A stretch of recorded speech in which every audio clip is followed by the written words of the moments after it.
Ever since the train incident, I haven't been on a train. And I only feel safe in a cab.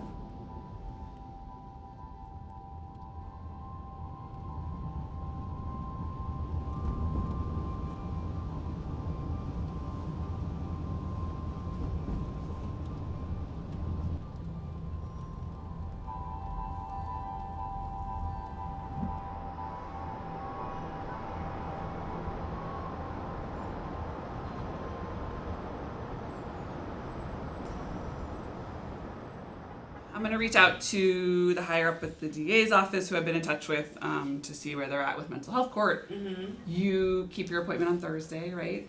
For Yes. therapy? Okay. And then we'll be in touch. Alrighty. Okay? Thank Sound good? you.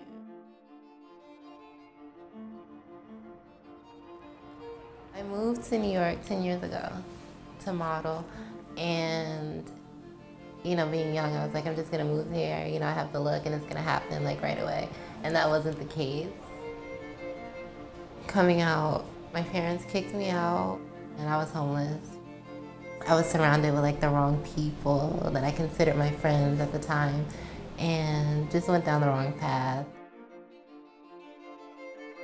There's not many trans models that are like out there. In the beginning, it was just like, I had to prove myself because I feel like I had double cards stacked against me.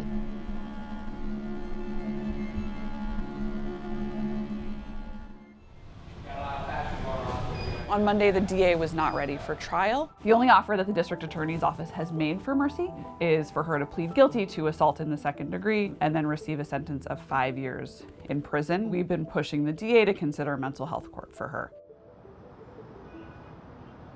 17, 72, 76. The Center for Court Innovation started this court in collaboration with the Office of Court Administration to deal with the huge numbers of people who are languishing in city jails with serious and persistent mental illness. So I'll see you in 1 month, okay? Mental illness, it's not clear-cut. There's no perfect answer. I think it's a huge thing for people to just accept that they're mentally ill and that this is probably going to be a lifelong disabling condition for them.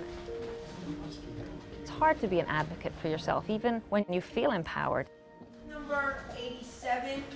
The DA's office vets who gets referred to the mental health court. Anybody can refer a case to the mental health court. Numerous occasions, the first contact a family member, somebody who calls up and basically says, my son's been arrested, he's mentally ill, what can you do to help? In the mental health court, we're careful to avoid any kind of stigma that really surrounds people with mental illness, and there's a mammoth stigma. I have your phase 2 certificate. We give 4 phases of certificates, the 4th being graduation, so that the person can have their progress marked. And we're talking about people that never received that in their life. So for me to be able to give them a certificate and recognize their achievements while they're going through the court has been a remarkable thing. As Judge Demick likes to say, the price of admission is a guilty plea. You have to be willing to actually take a plea, and then we'll hang a jail alternative over the person's head so that it strongly influences them to comply with the program. We want a good risk assessment from Judge Demick's doctor, and he'll tell us whether he thinks if you get the person into care and treatment, you get the person to take medicine if that's necessary, get them to be less isolated and have something to do with regard to programming. If you do all of those things, then the opinion that we get from the psychiatrist is that those will stop those kinds of behaviors in the future.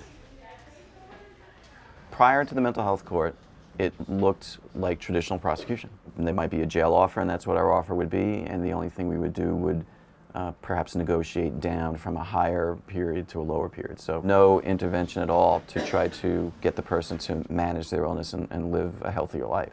If someone commits an extensive amount of time to treatment under our monitoring, you don't want them to just throw that time away. Like, nobody has anything to gain from somebody being sentenced or going to jail.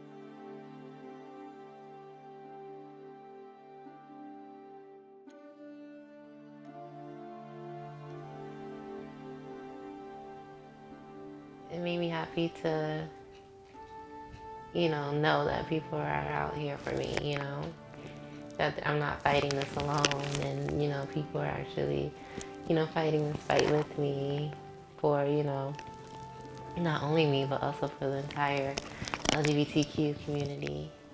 And number 68.